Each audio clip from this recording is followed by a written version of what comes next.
Booth ভিত্তিক চূড়ান্ত voter তালিকা আপলোড করতে শুরু করলো কমিশন। প্রথম দফায় ভোট 23 এপ্রিল ভোট হবে 152টি আসনে। এই 152টি আসনের তালিকা আপলোড। কথা বলবো সোমরাজের সঙ্গে। সোমরাজ, খসড়া তালিকার পর কত ভোটার যুক্ত হলো, কত নাম বাদ গেল, কি কি জানা যাচ্ছে এই প্রথম দফার ভোট নিয়ে?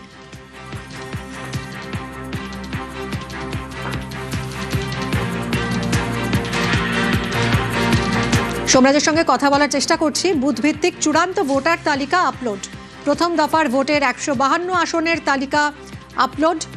সোমরাজের সঙ্গে আবারও যোগাযোগ করেছি। সোমরাজ, এই প্রথম দফার 152 আসনে কত ভোটারের নাম উঠলো তালিকায়, কি জানা যাচ্ছে?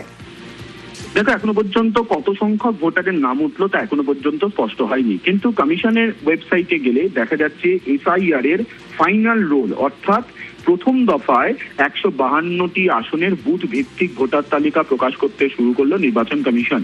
তুমি যদি জাতীয় নির্বাচন কমিশনের ওয়েবসাইটে যাও, সেই ওয়েবসাইটে গেলেই বিধানসভা ধরে বুথ ভিত্তিক তালিকা ইতিমধ্যেই আপলোড করতে শুরু করেছে এবং বুথ ভিত্তিক তালিকাও দেখা যাচ্ছে। নির্বাচন কমিশনের তরফে যে তালিকা আপলোড করা হয়েছে সেখানে দেখা যাচ্ছে সেই বুথে কতজনের নাম বাদ গেল, বিচার বিভাগের মাধ্যমে কতজনের নাম বাদ গেল, বিস্তারিত তালিকা হিসেব করে করে নির্বাচন কমিশন বুথ ভিত্তিক তালিকা আপলোড করেছে।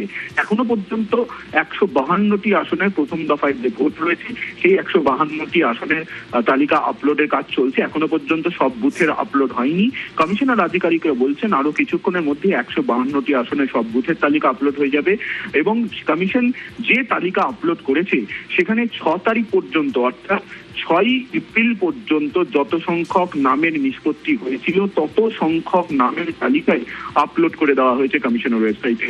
এবং কমিশন যে বুথ ভিত্তিক তালিকা প্রকাশ করেছে সেখানে ওই বুথে কতজন ভোটার ছিল, আন্ডার অ্যাডজুডিকেশনের পর কতজনের নাম ডিলিটেড হলো, ফর্ম 6 এর মাধ্যমে কতজনের নাম যুক্ত হলো, ফর্ম 7 এ কতজনের নাম বাদ গেল, তার বিস্তারিত হিসাব দিয়েছে বুথ ভিত্তিক তালিকা ধরে ধরে।